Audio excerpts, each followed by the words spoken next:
সম্প্রতি পশ্চিমবঙ্গ রাজ্য হস্তশিল্প মেলা 2024 অনুষ্ঠিত হয়ে গেল নদিয়া জেলার কৃষ্ণনগরে। এই মেলাটি চলেছিল 30 নভেম্বর থেকে 16 ডিসেম্বর পর্যন্ত। মেলা মানেই তো মিলন ক্ষেত্র, আর তাই মিলন ক্ষেত্রে আসতেও মনটা আনচান করে। দেখা হয়ে যায় নানা পেশার নানা রকম মানুষের সঙ্গে। এক ছুটির দিনে শীতের মিষ্টি রোদ গায়ে মেখে পৌঁছে গেলাম কৃষ্ণনগর। আর কৃষ্ণনগর থেকে একটা রিক্সা নিয়ে চলে এলাম গভর্নমেন্ট কলেজ মাঠে। এখানেই এই মেলাটি অনুষ্ঠিত হচ্ছে। প্রবেশদ্বার দিয়ে ভেতরে ঢুকে গেলাম। একেবারে প্রবেশদ্বারের শুরু থেকেই নানা রকম বাহারি পসরা নিয়ে দোকানিরা বসে আছেন। এই মেলাতে শুধুমাত্র দেখতে পাবেন হস্তশিল্পের নানা রকম কারুকার্য, যেগুলোর পশ্চিমবঙ্গের আনাচে কানাচে ছড়িয়ে ছিটিয়ে আছে। সেরকমই নমুনা নিয়ে বহু দূর দূরান্ত থেকে, বিভিন্ন জেলা থেকে, দক্ষিণবঙ্গের এমনকি উত্তরবঙ্গের বিভিন্ন জেলা থেকেও শিল্পীরা এসে আস্তানা গেড়েছেন কৃষ্ণনগর গভর্নমেন্ট কলেজ মাঠে নিজেদের হাতের কাজের নমুনা প্রদর্শন করতে এবং বিক্রির মাধ্যমে কিছু রুটি রুজির সংস্থান করতে।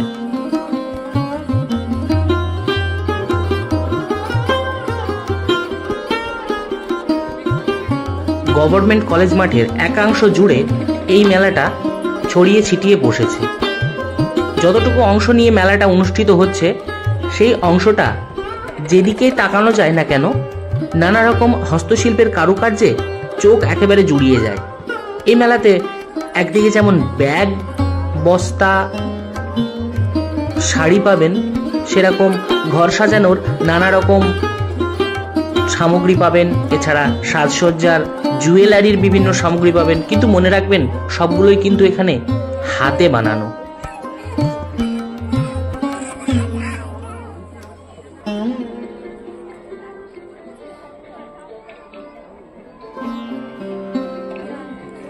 এখানে দেখছেন আপনারা যে হস্তশিল্পের কত সুন্দর সুন্দর নমুনা, যেগুলো ঘর সাজানোর কাজে আমরা ব্যবহার করব, সেই ধরনের জিনিসের পসরা নিয়ে শিল্পীরা এখানে বসে আছেন। এবং ওনাদের হাতের কাজের নমুনা দেখে আপনারা বুঝতেই পারছেন যে কত দক্ষতার সঙ্গে এবং কতটা যত্ন নিয়ে এ সমস্ত জিনিস ওনারা বানিয়েছেন।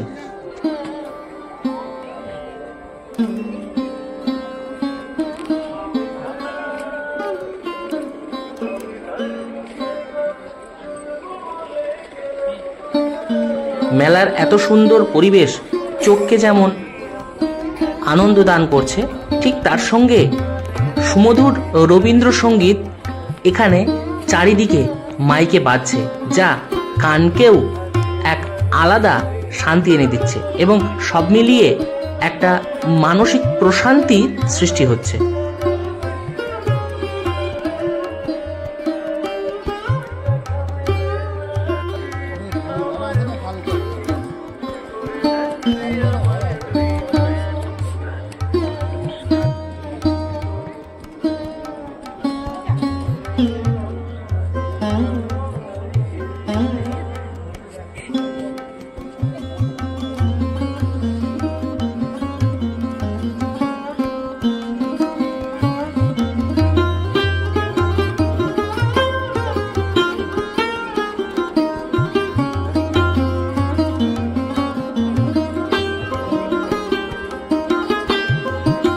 এটি মেলার আরেকটি দিকের ছবি।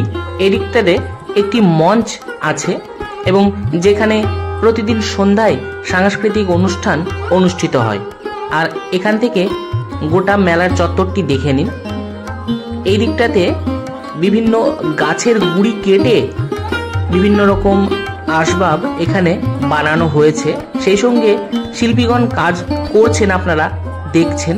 রং বা বার্নিশের কাজ এখানে চলছে। এখানে একটি গাছের গুঁড়ির সাহায্যে একটি চেয়ার এখানে রূপ দেওয়া হচ্ছে। আর এই যে মঞ্চটার কথা বললাম, এই মঞ্চে সন্ধ্যাবেলা সাংস্কৃতিক অনুষ্ঠান অনুষ্ঠিত হয়। এদিকটাতে ফুলের বিভিন্ন পসরা সাজিয়ে বসেছেন। কাগজ কেটে কেটে অত্যন্ত সূক্ষ্মতার সঙ্গে এবং দক্ষতার সঙ্গে শিল্পীগণ এই ফুলগুলোকে বানিয়েছেন। কত সুন্দর লাগছে একবার দেখুন। মেলায় হস্তশিল্পের আরও নানা রকম জিনিস এখানে দেখতে পাচ্ছি।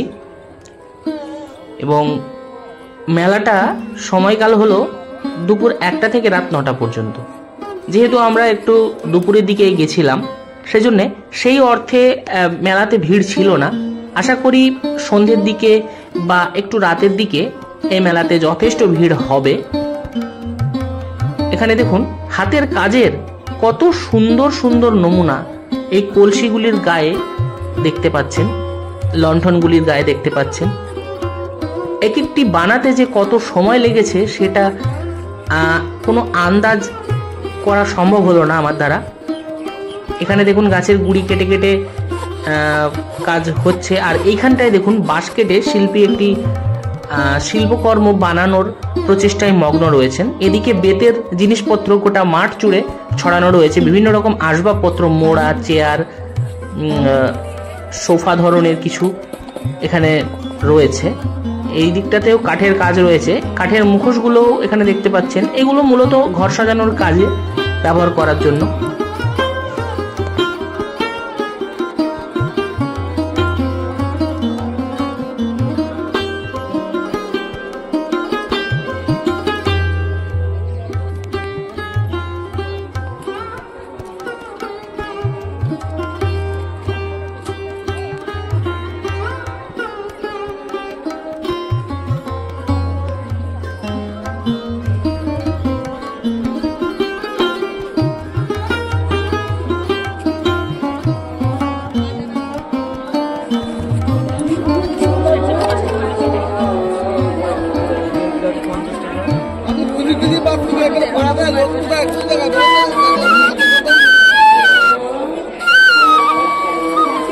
আহা, এরকম বাঁশির সুর শুনলে সত্যিই মন জুড়িয়ে যায়। মেলায় আসার এটা উপরই পাওনা।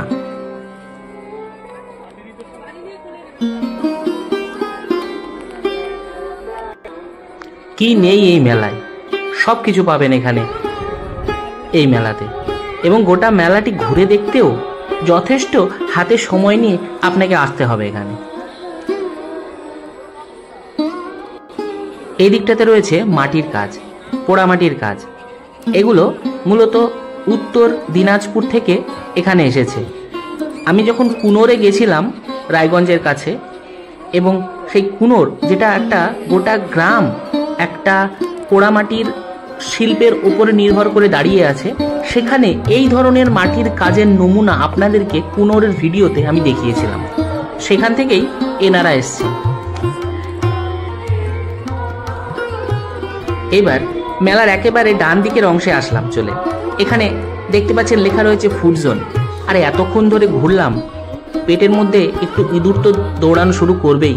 তাই কি কি খাবার আছে সেটা দেখতে ফুড জোনে এলাম চলে। এসেই দেখলাম যে শুরুতেই রয়েছে বাংলার হারিয়ে যাওয়া বিভিন্ন পিঠে নিয়ে একটা দোকান, যেখানে লাইভ পিঠে বানানো আমি দেখাচ্ছি আপনাদেরকে। ইন্ডাকশানের ওপরে নানা রকম সুস্বাদু পিঠে, যেটা বাংলার একটা ঐতিহ্য, এবং এগুলো ধীরে ধীরে যুগের সাথে সাথে বাংলা থেকে হারিয়ে যাচ্ছে। সেই সমস্ত পিঠের অনন্য সম্ভার নিয়ে এনারা এসেছেন এবং এখানে স্টল দিয়েছেন। এছাড়াও রয়েছে বিভিন্ন রকম মুখরোচক খাবারের দোকান, বিভিন্ন রকম মাছের দোকান। এমনকি সামনের এই দোকানটিতে দেখতে পেলাম যে বকখালির ভেটকি মাছের বিভিন্ন রকম আইটেম ওনারা এখানে এই মেলায় এনেছেন মানুষকে খাওয়ানোর জন্য। মাছের বিভিন্ন আইটেম আছে, এছাড়া আচার, পাঁপড়, খোজমি, এই সমস্ত দোকান তো রয়েছে।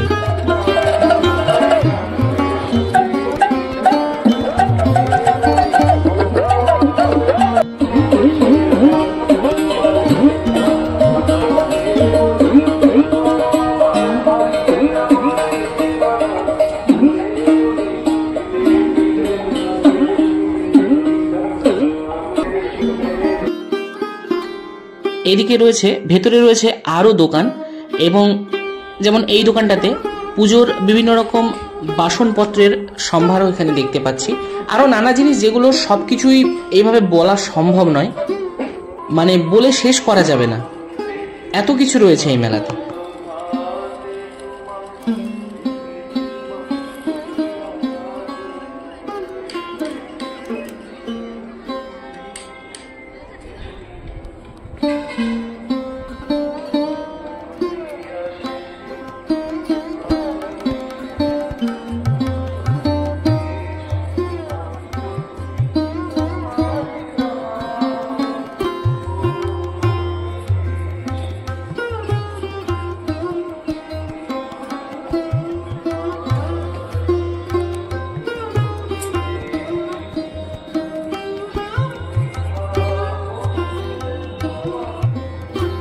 না জানি কত দূর দূরান্ত থেকে এই সমস্ত শিল্পীরা দিনের পর দিন ধরে হাতের এত সুন্দর কাজের সম্ভার নিয়ে আপনাদের সামনে উপস্থিত হয়েছেন।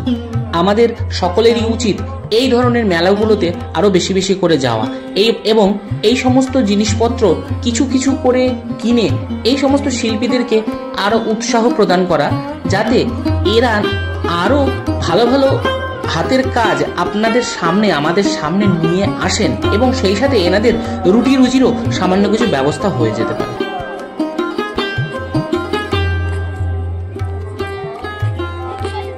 মোটামুটি মেলার সব দিকটা ঘোরা হয়ে গেল।